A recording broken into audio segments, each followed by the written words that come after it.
Lord be with you, and a warm welcome to you from all of us here at Powerscourt with Kilbride.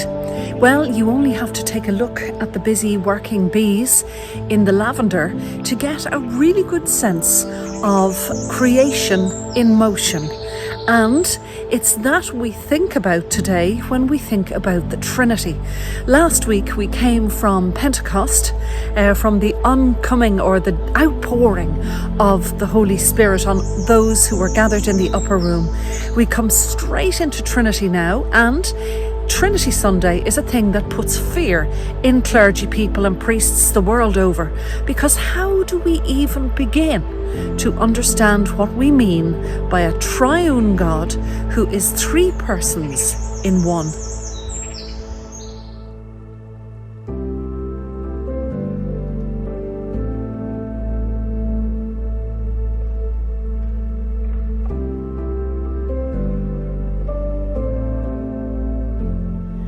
As we come together to worship this morning, we just take a moment now to steady ourselves, to still ourselves in the presence of that triune God, to acknowledge his presence with us now.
Jesus said to them, "I still have many things to say to you, but you cannot bear them now. When the Spirit of truth comes, he will guide you into all the truth, for he will not speak on his own, but will speak whatever he hears. And he will declare to you the things that are to come. He will glorify me, because he will take what is mine and declare it to you. All that the Father has is mine. For this reason I said that he will take what is mine and declare it to you."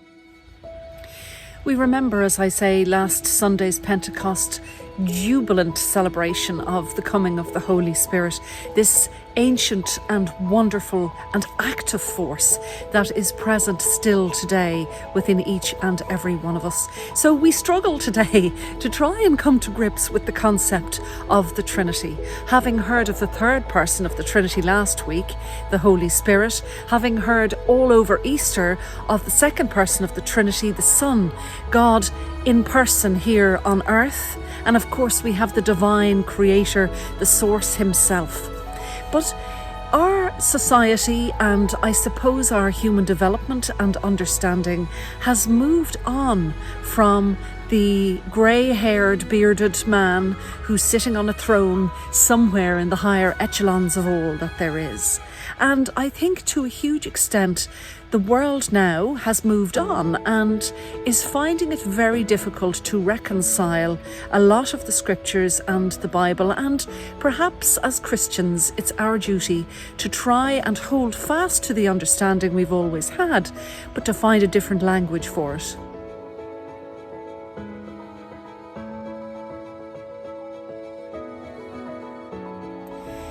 When it comes to the Trinity, the older pattern, if you like to form an image in your head of the Trinity, would be a diagram of a pyramid or a triangle with God at the top, the Son and the Holy Spirit.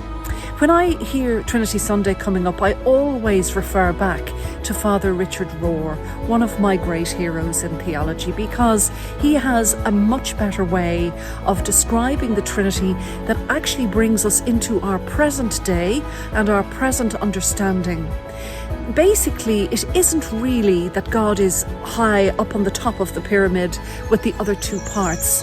It is a constant movement and action of the triune God, of the three parts in one, described by Father Richard Rohr as a water wheel.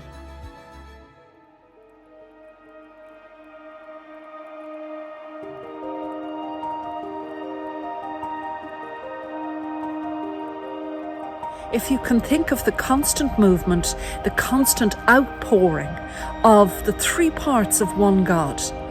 Jesus promised he would always be with us. Jesus promised he would send the Spirit to us. And of course, the divine creator is in all things. He is the breath of life itself. We are never without this divine dance, as Father Richard Rohr would call it. We are never out of the company of this constant movement of the triune God. So when we think of the Trinity, a very simple way for me to put it this morning is God is communion. God is relationship.